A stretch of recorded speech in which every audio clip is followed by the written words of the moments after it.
Setiap tahun ketika kita mendekati hari Paskah yang sebelumnya juga didahului dengan Jumat Agung, maka kita perlu mengingat apa yang telah Tuhan Yesus perbuat di kayu salib 2000 tahun yang lalu.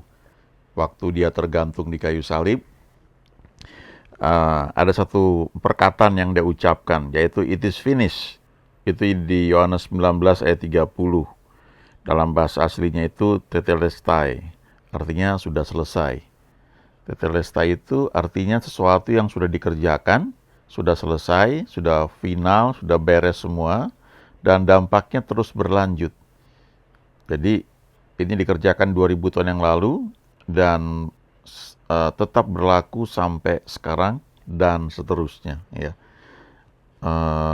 Ada 5 hal setidaknya yang perlu kita ingat senantiasa, yaitu masalah dosa, kemudian kutuk, lalu penyakit, lalu hutang, dan juga kemiskinan. Ya, masing-masing ada ayatnya dan nanti kita lihat ya satu persatu. Tapi secara pribadi memang kita mesti merenungkan sendiri ya.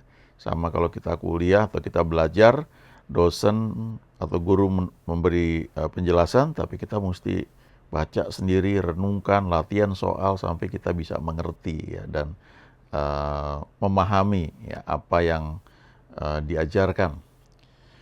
Nah, yang pertama itu adalah masalah dosa ya. Ini ayatnya 2 Korintus 5 ayat 21. Dia yang tidak mengenal dosa telah dibuatnya menjadi dosa karena kita, supaya dalam dia kita dibenarkan oleh Allah. Jadi Yesus itu menjadi dosa agar kita yang berdosa dibenarkan, kita diselamatkan. Nah, proses ini terjadi waktu kita terima Tuhan Yesus. Waktu kita terima Tuhan Yesus, itu roh kita menjadi ciptaan baru. Roh kita dibenarkan. Roh kita mengalami justification. Jadi waktu roh kita lahir baru, roh kita menjadi ciptaan baru, roh kita menjadi penurut. Ya, di surat Yohanes dikatakan tidak bisa berbuat dosa. Roh ini yang layak bisa menyembah Tuhan. Ya, dikatakan di Yohanes 4, Allah itu roh, barang siapa yang menyembahnya harus menyembahnya dalam roh dan kebenaran. Waktu penyembahan itu kita menggunakan segenap keberadaan kita, ya. Kita menggunakan kehendak kita, ya. Kita memutuskan mau menyembah Dia. Kita menggunakan pikiran kita, ya, emosi kita. Tapi yang membuat kita itu layak atau bisa menyembah Tuhan itu roh kita. Dalam proses selanjutnya, waktu kita bertumbuh mengenal Tuhan, dan itu berlangsung seumur hidup kita, kita mengalami proses sanctification, yaitu proses jiwa kita itu disucikan.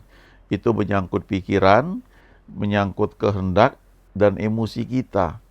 Dan itu berlangsung terus, sama kayak kita waktu kecil kita sekolah, dari playgroup, kemudian TK, lalu SD, SMP, SMA, kuliah, dan seterusnya.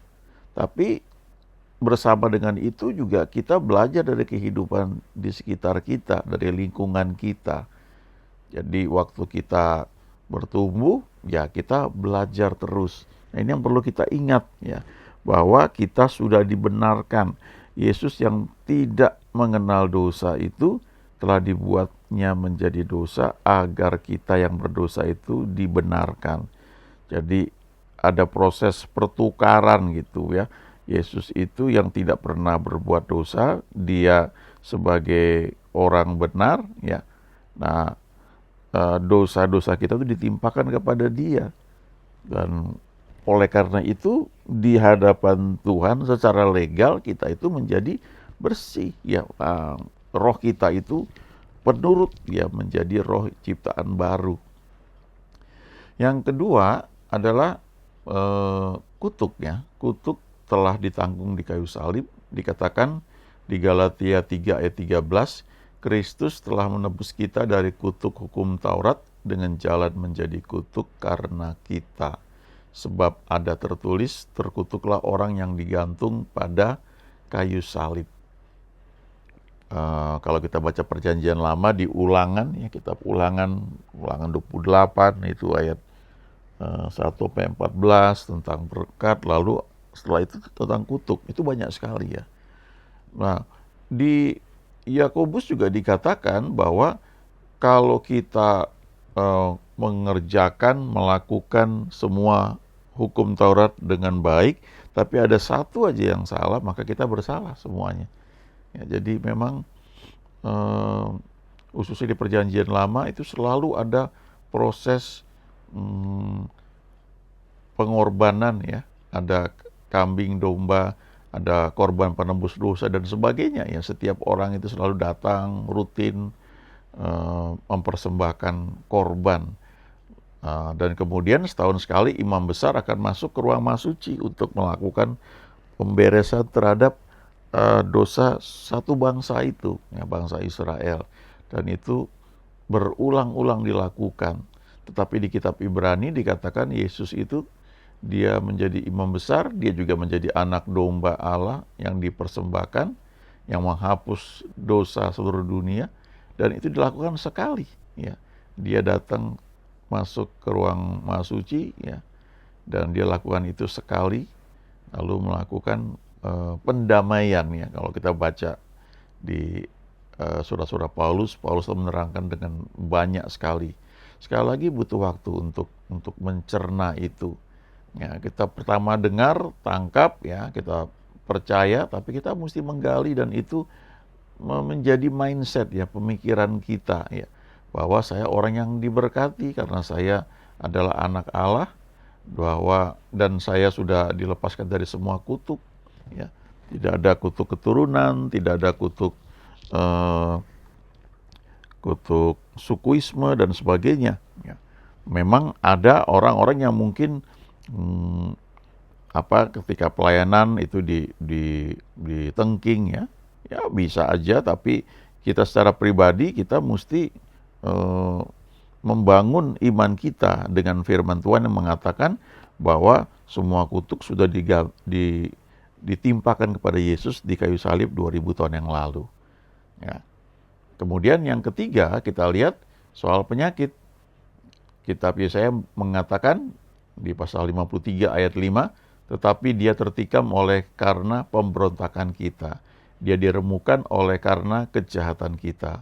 Ganjaran yang mendatangkan keselamatan bagi kita ditimpakan kepadanya. Dan oleh bilur-bilurnya kita menjadi sembuh. Kalau kita baca ayat-ayat sebelumnya dikatakan, sesungguhnya penyakit kitalah yang ditanggungnya. Ya, kemudian ini dikutip oleh Petrus dalam suratnya yang pertama di pasal 2 ayat 24, dan dikatakan Tuhan Yesus sendiri telah memikul dosa kita di dalam tubuhnya di kayu salib, supaya kita yang telah mati terhadap dosa hidup untuk kebenaran. Oleh bilur-bilurnya kamu telah sembuh ya. Jadi dikatakan di situ bukan lagi akan sembuh, tapi sudah sembuh. Jadi secara legal kita sudah sah ya menerima kesembuhan itu. Nah, ini sangat beda ya cara berpikirnya. Kalau kita misalnya kita dalam kena serangan penyakit, terus kita lalu memikirkan, lalu ini betapa banyak kesalahan saya sehingga saya mengalami penyakit, atau Tuhan sedang mengajar saya. Nah, itu akan beda sekali ya pengaruhnya waktu kita entah minum obat, ke dokter, atau kita pengakuan iman. Selama ada tertuduh di hati kita, nggak clear ya, jadi hati nurani kita itu menuduh kita. Nah, kita perlu baca, merenungkan firman Tuhan, sehingga kita punya dasar yang kuat untuk memperkatakan firman Tuhan ya, untuk mengatakan dengan segenap hati kita ya. Jadi kalau kita sama seperti gini ya, misalnya kita makan di satu tempat ya, katakanlah ditraktir ya, dibayarin gitu. Lalu setelah kita selesai makan masih ditagih gitu ya, terus kita bisa bilang, oh sudah dibayar gitu. Nah, tapi kalau kita nggak tahu ya, atau kita ragu, Nah, kita bisa bisa terpengaruh, bisa goyah. Udah dibayar belum ya? Mungkin dibayar sebagian kali, nggak apa-apa lah. Yang ini saya bayar aja lah gitu. Nah, itu em, mungkin bagi sebagian orang itu karena dia berpikir nggak apa-apa lah, saya punya uang nggak apa-apa, saya bayar aja lah. Tapi sebenarnya bukan masalah punya uang apa enggak ya, tapi masalah status bahwa itu sudah dibayar. Nah, itu yang perlu perlu kita ingat gitu. Kemudian yang keempat, itu mengenai hutang. Dikatakan di Kolose 2 ayat 14, dengan menghapuskan surat hutang yang oleh ketentuan-ketentuan hukum mendakwa dan mengancam kita. Dan itu ditiadakannya dengan memahkukannya pada kayu salib. Nah, ini artinya memang luas ya. Kalau dikatakan surat hutang itu artinya ada tuduhan yang diberikan iblis kepada kita dalam banyak hal ya. Bisa dia menyerang dengan pikiran memang kakek moyang kamu dulu tuh nggak benar, makanya itu ada hutang ya yang menjerat dari kakek moyang kamu dan itu dituntut terus kepada kamu turun-temurun. Ya, maksudnya hutang di sini ada satu kesalahan yang dibuat ya oleh mungkin kakek moyang, dan memang kalau dibaca di perjanjian lama ya, itu kan kalau orang menyembah berhala itu kutuknya sampai keturunan ketiga dan keturunan keempat. Jadi bisa aja kita ini cucu ya dari kakek kita atau mungkin keturunan keempat ya, cicit gitu. Kalau kakek kita dukun misalnya, maka menurut ayat di perjanjian lama kita itu menanggung kutuk ya sampai keturunan keempat ya, sampai di kita itu ya. Jadi perlu dibereskan. Tapi sebenarnya waktu kita terima Tuhan Yesus, kita ingat kutuk itu sudah dipatahkan. Nah, cuma kalau kita nggak ngerti itu, pikiran kita masih berpikir, oh ini masih kutuk nenek moyang, nih kita menerima tuntutan dari iblis karena ada surat hutang yang menuntut, yang mendakwa kita. Nah, Alkitab berkata sudah dipakukan di kayu salib. Nah, di sisi lain yang arti spesifiknya itu ada pelayanan yang memang Tuhan pakai ya, sehingga masalah-masalah hutang itu bisa dibereskan dengan cara mujizat. Dan memang di perjanjian lama itu ada. Setiap tahun ke-7 harus ada penghapusan hutang ya. Dan perlu kita ingat hutang itu beda dengan pinjaman ya. Kalau meminjam itu dengan perjanjian gitu. Misalnya begini, kita listrik kita pakai pasca bayar itu minjam sebenarnya. Kita harus bayar tanggal 20 ya tiap akhir bulan. Kalau kita nggak bayar tanggal 20, begitu tanggal 21 itu menjadi hutang. Nah, itu yang dibilang ya hutang. Tapi kalau yang lain tuh sifatnya pinjaman. Kalau misalnya kita mau buka usaha, kita datang ke bank, kita buat satu proposal, kita memberikan jaminan gitu, lalu kita disetujui proposal kita bisa dapat pinjaman. Nah, selama kita bisa bayar skema cicilannya itu nggak hutang ya. Tapi begitu kita nggak bayar ya, atau telat, itu menjadi hutang. Nah, ini yang perlu kita bedakan. Ada pelajaran tersendiri yang membahas ini ya, dan ada powernya sendiri yang memang Tuhan pakai. Ada beberapa hamba Tuhan yang spesifik menggali itu. Jadi firman ini sangat luar biasa. Yang kelima, 2 Korintus 8 ayat 9. Ya, karena kamu telah mengenal kasih karunia Tuhan kita Yesus Kristus, bahwa ia yang oleh karena kamu menjadi miskin, sekalipun ia kaya, supaya kamu menjadi kaya oleh karena kemiskinannya. Sebagian orang berkata bahwa ini kaya rohani ya, bukan kaya jasmani. Tapi kalau kita baca di Alkitab ya, kita yang percaya pada Tuhan Yesus, kita itu disebut anak-anak Abraham. Dan Abraham itu kaya tidak hanya secara rohani, karena disebut sebagai bapa orang beriman, walaupun dalam prosesnya juga jatuh bangun ya, butuh waktu, tapi juga dia kaya secara materi ya. Kaya sekali. Kadang-kadang mungkin sebagian orang ingat Lazarus yang miskin dan orang kaya yang masuk neraka ya. Lazarus ada di pangkuan Abraham. Lalu orang mulai ribut ya, mending mana kaya di dunia tapi masuk neraka, atau miskin di dunia tapi masuk surga ya. Jadi seperti Lazarus. Nah, yang kita lupa adalah Lazarus itu dipangku oleh Abraham. Dan Abraham itu tidak hanya kaya di artinya bukan hanya masuk surga, tapi dia juga kaya di dunia dan dia memangku Lazarus yang miskin. Ini sebenarnya pelajaran juga sih ya, ketika Tuhan memberkati kita begitu rupa, tidak hanya secara rohani kita nikmati, tapi secara materi kita nikmati juga. Kita bisa dipakai Tuhan memangku, menolong orang lain yang butuh pertolongan ya. Entah itu masalah banyak ya, masalah mungkin ekonomi ya. Eh, ada orang-orang yang saya tahu itu mereka ketika ikut satu sekolah ya pendidikan, mereka tahu ini sekolah bagus sekali, mereka menyediakan atau menyisihkan uang mereka untuk membantu orang-orang lain yang ingin sekolah di tempat tersebut ya. Yang ketika mereka, ayo ikut, bagus ini ya, nggak apa-apa ya, disediakan dananya. Nah itu bagian dari satu contoh praktis bagaimana Abraham itu memangku Lazarus ya. Lazarus yang miskin. Karena memang ada orang-orang yang ketika lahir itu sudah dalam lingkungan keluarga yang kaya seperti Ishak misalnya. Lahir itu orang tuanya udah kaya luar biasa ya. Tapi ada juga yang lahir di keluarga yang tidak mampu, yang miskin, dan itu butuh waktu ya untuk mereka bertumbuh, dan akhirnya kalau kita baca di Perjanjian Lama itu salah satu janji Tuhan, maka tidak ada lagi orang miskin di antara kamu. Itu di Perjanjian Lama ya. Apalagi Perjanjian Baru, Yesus setelah menjadi miskin, sekalipun ia kaya, supaya kita menjadi kaya oleh karena kemiskinannya. Nah, ini perlu direnungkan senantiasa, diucapkan, diakui. Karena awalnya itu mungkin cuma ada di pikiran kita. Biasanya soal kesembuhan ya.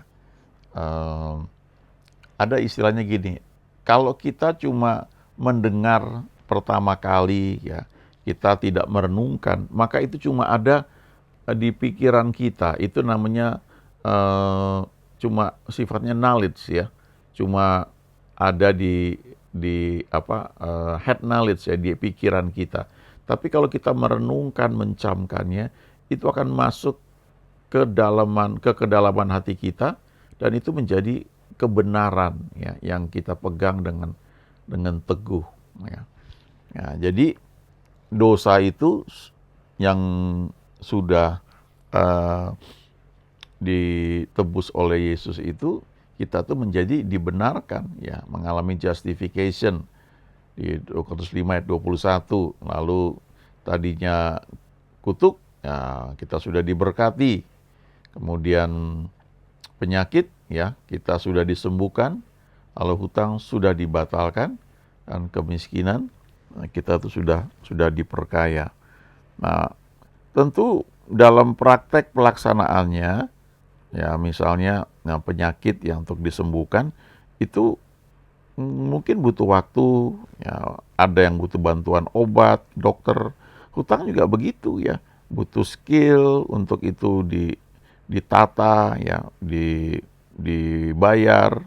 Demikian juga masalah kemiskinan ya, soal pengetahuan cara mengelola mungkin bagaimana supaya pola hidup konsumtif misalnya berubah menjadi pola hidup produktif ya, butuh waktu. Nah itu semua dilakukan dengan iman ya. Jadi keselamatan itu kita peroleh karena anugerah dan iman. Anugerah itu kita peroleh lewat iman. Sebab karena kasih karunia kamu diselamatkan oleh iman. Jadi dua hal ya. Anugerah atau kasih karunia, kemudian iman. Anugerah itu uluran tangan Tuhan kepada kita, dan iman itu tangan kita yang menyambut uluran tangan Tuhan. Hal ini dilakukan terus ya seumur hidup kita. Jadi diselamatkan itu kata aslinya sozo ya, atau soteria kata bendanya. Itu kata ini diterjemahkan tidak hanya diselamatkan untuk bersama Tuhan nanti di surga, tapi juga di dunia ini ya, dipulihkan, diberkati, disembuhkan, disempurnakan.